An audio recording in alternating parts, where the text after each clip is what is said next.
Cinta itu memikirkan yang dicintai, bukan hanya kemarin dan kini, tapi nanti.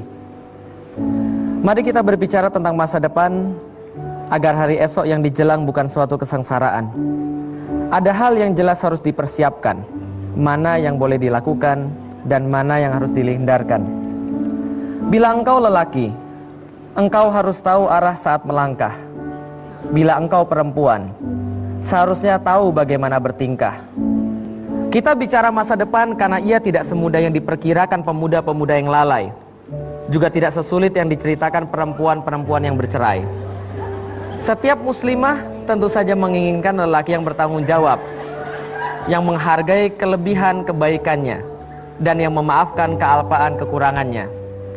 Muslimah mana yang tidak ingin lelaki berbudi pekerti, baik hati, tinggi iman, dan lurus amal. Muslimah selalu menanti lelaki akhlak padan rasa, yang memiliki kelembutan dengan anaknya, dengan istrinya dia mesra.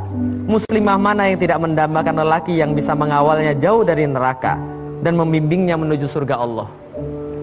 Lelaki mana yang tidak suka dengan wanita yang cerdik cendekia lagi berparas menawan, yang lisannya seanggun geraknya. Lelaki yang baik pasti menyukai wanita lemah lembut lagi santun, pintar membahagiakan suami dengan masakan dan perhatian, tidak tamak harta dan selalu menjaga kehormatan.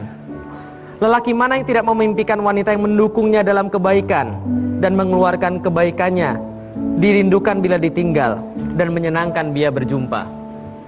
Sialnya, kita hidup di zaman kapitalisme yang mengajarkan lelaki dan wanita masa kini untuk memperhatikan fisik bukan isi, perhatikan badan bukan iman. Kapitalisme sukses menjadikan kebahagiaan materialistis sebagai tujuan tertinggi, hingga buat sebagai tujuan yang tertinggi.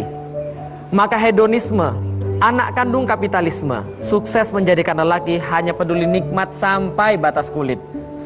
Wajar bila kita melihat di mana-mana lelaki jadi miskin tanggung jawab dan fakir komitmen.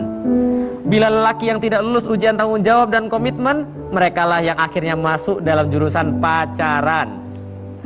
Cinta disempitkan dalam arti pacaran, terbatas pada rayuan palsu dan gandengan tangan.